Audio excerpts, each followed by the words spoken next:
everyone. Welcome back to Astrology Today with Jeff Harman.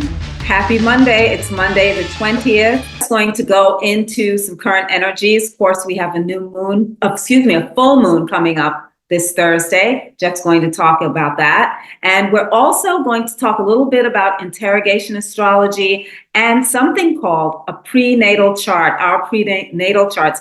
Jeff threw this at me last week. I'd never heard about a prenatal chart before, so he's going to touch on that. So let's get started, Jeff. All right. Thanks for that. Yeah, so we got a full moon coming right up here on Thursday, the 23rd, and this is at 6:54 a.m. And of course, that's Pacific time. If you're on the East Coast, it'll be 9:54, and of course, anywhere else in the world, extrapolate accordingly. So full moons are always a powerful point. I've always saw the statistics that, emergency rooms get busier, people get more intense on full moons, and it can be good or it can be ill. So full moons, I always look at where is the new moon in your chart. Every month, all through the year, we're all going to have a new moon in a different house in our chart. Well, the full moon will always be exactly opposite, right? Because the new moon is when the sun and the moon join, and of course, the full moon is when it's opposite, hence why it's so bright. So very powerful. Also, I got to mention, later this week, coming up here on this Saturday, we've got Mars crossing the eclipse point, which is going to happen right on May 25th. Now, a lot of astrologers have been predicting all kinds of mayhem on that. Personally, I think it could be a trigger where we're going to start to see a lot of events lining up this summer. Remember, we do have the second Pluto return in the sidereal zodiac on the United States of America, which is happening right in this July. In fact, it's going to be, I think, right around July 14th. And in fact, you can see it here on the screen. I'll put it up. And we have one more Pluto return finishing up at the end of this year, right literally on the new year of 2025. And remember, brutal Pluto is always what I call the destroyer and remaker of transformation. And it really is. It's like melting metal down and recasting it. It's very, very powerful. And I think it's pretty safe to say the United States has gone through some intense stuff. Maybe not as intense as the Civil War, but certainly like it in other ways. It's been really a infiltration of the borders. And again, so many different things that have been going on in politics and the cities and the crime, etc. So it's been a blur. The biggest one, again, I've always mentioned, is this solar arc directed. Saturn is going to conjunct the United States Mars right in September. So we got a roller coaster ride here coming. Let's hope it's not too crazy. Let's hope the roller coaster stays on the tracks, right? So it doesn't get too nuts here. Anyways, I wanted to talk about something that was very interesting, and that is this is a technique that astrologers have used from actually thousands of years past, and it is called interrogation. Now, many people might know it as horary astrology. That's the Latinized term. I prefer interrogation. That was actually coined by Rabbi Ibn Ezra way back in the 1100s. And many people in India might have heard of it called prashna. It's probably one of the most interesting tools that an astrologer can use, and that is asking a question. You don't need your birth time. You don't need nothing except your question, what's on your mind. Well, here's an interesting and kind of a nice story. Got a call, and the husband said, my wife has been in great pain. We're on a vacation. They were down in Florida, and was really in a lot of pain. She couldn't have any bowel movements, etc. And he said to me, he says, what's the chart look like? What do you see? And immediately I froze, and he felt that on the phone. I said, you better get her to a doctor right away. And he said, well, we made an appointment 4 days from now. We're going to be flying back to our home.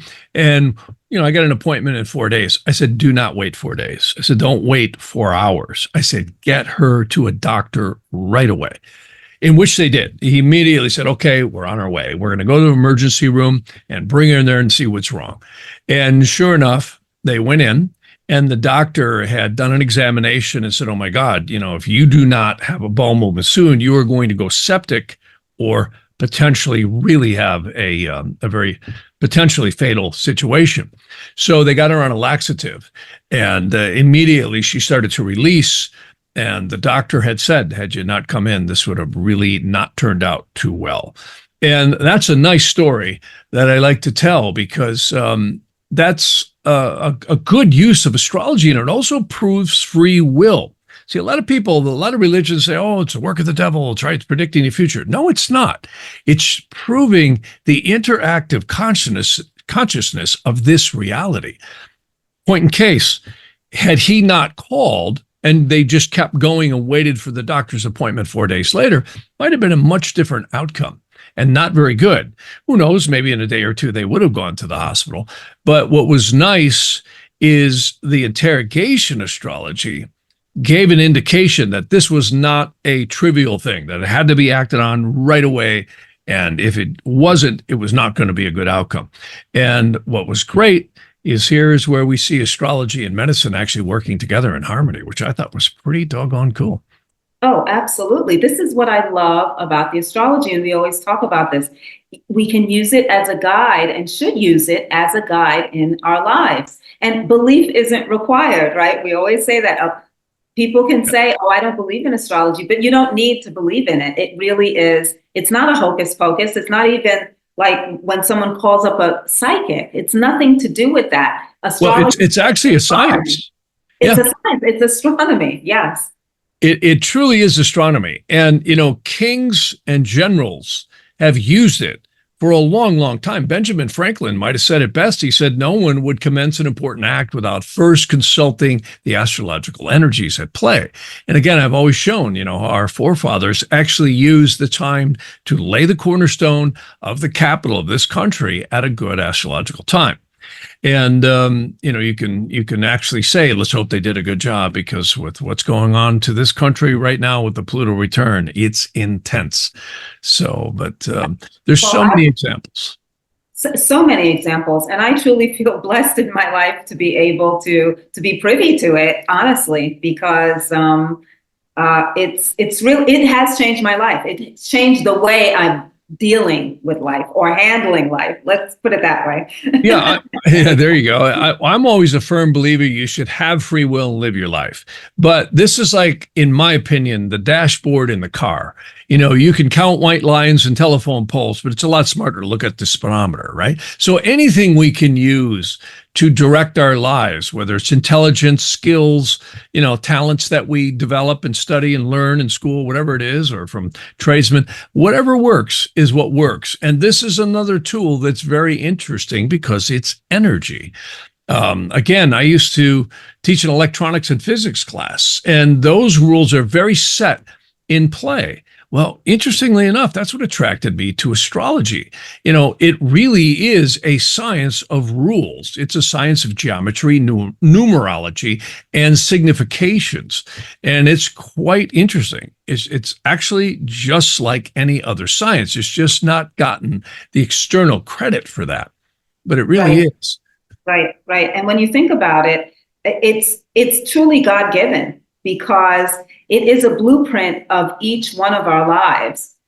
Well, it's interesting you say God-given, because a lot of the angels are believed to have communicated this to many saints and prophets in the past. Well, how else did it come to us?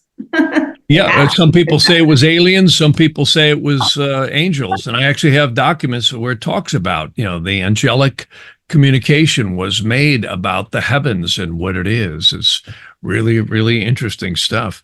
And again, I love to, I have literally tens of thousands of charts. I can't believe I cast that many, all the way dating back to the early 80s on interrogations, where I've asked questions or done what we call mundane casting of normal charts, where you just look at an event. They're called event charts. When something happens, you cast a chart and you look at just what is the energy around this. You can look at dreams. You can look at animals, you can look at people, you can look at anything under the sun. I've had people ask about court cases, like the opponent you're in a lawsuit with is the seventh house, the judge is the 10th, you see.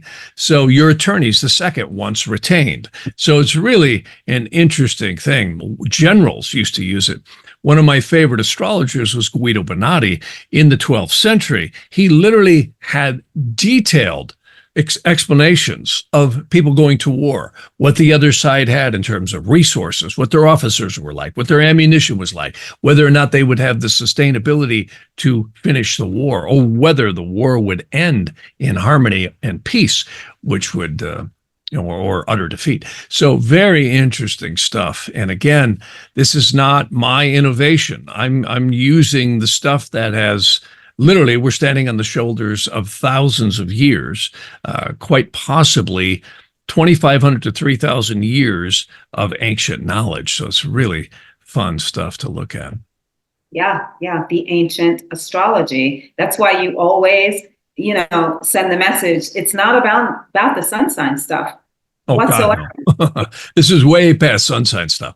And if you see the details in it, you literally can see if someone's your friend, if someone loves you, if they just casually like you, or if they are using you. You can see if they'll help you out, take you in out of the rain, or hate your guts and loathes you. You can literally see by the dignities. And these, again, are very specific rules. It's no different than in a science, analysis. You can almost scientifically analyze the chart, which the difference here is that it's looking at reality, and it can be anything under the sun in terms of its answer. Sometimes it doesn't have a specific answer. That means there's no specific outcome. Nothing will probably happen. You see what I'm saying? So anything can be analyzed in one shape, way, or another. The criteria is you can't test it. You got to be very rooted with what you ask. It's very, very important. Which brings me to the last topic that I want to talk about. And we mentioned, and you mentioned, prenatal charts. I always mention the Earth is a soul cauldron, and it truly, truly is. And what's interesting about this is the Egyptians and the Nadi astrologers and Vedic astrologers and the Greeks and the Chaldeans were aware of something called a prenatal chart.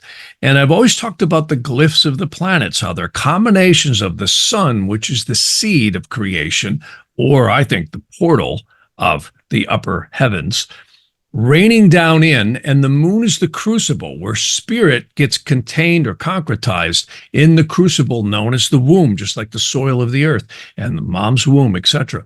And spirit becomes manifest on the four elements called the cross of matter, also known as earth. Well, interestingly enough, prenatal charts, remember I've always said that it is believed the spirit, psyche, and soul is attached by silver cord at conception, right? So that's when the spirit actually joins to the, you could say, seed in the womb, or you could say the sperm joins with the seed. Same thing with a plant in the ground, takes root, right? Spirit becomes manifest and starts to congeal. Well, the interesting thing, how magical is that? In the prenatal charts, or the pre-birth charts, they actually exchange the sun and the moon, or the moon and the sun. So it's really interesting. In other words, the ascendant at birth is reversed to where it was with the moon's position at conception. And there's actually formulas that can be calculated for this, and I actually have a program that does that. It's not something I do too much in readings. It takes a lot of time, but it is an interesting analysis. And what it proves is that the conscious awareness of conception, where spirit is attached to matter, happens. And I just ask people to think about this. We're all stardust. These physical bodies will decay. I don't care how strong or weak any of us are, sooner or later we will exit this body known as death. Everything does. Every animal, every plant, every human being, and even the minerals themselves get recycled through. So the earth proves the earth is truly a divine soul cauldron where spirit becomes manifest. And what's interesting about that is the prenatal charts shows the awareness of that very issue, which is profound. As you think about it, everything is just atomic matter, or you could say etheric energy combined into the solidity of creation. We're all just amino acids and stardust and molecules and atoms in the physical form, but that transcends when we exit the body known as death. And the ancient astrologers knew that coming into this soul cauldron, that was joined by the heavenly arrangements of the position of the sun, the moon, and the ascendant, which is really bizarre. So fascinating. So fascinating. Thank you, Jeff. Thank you so much. Thanks, everyone, for joining us. Have a beautiful week ahead. Have a great Memorial Day, a safe Memorial Day. And we'll see you next time on Astrology Today with Jeff Harman.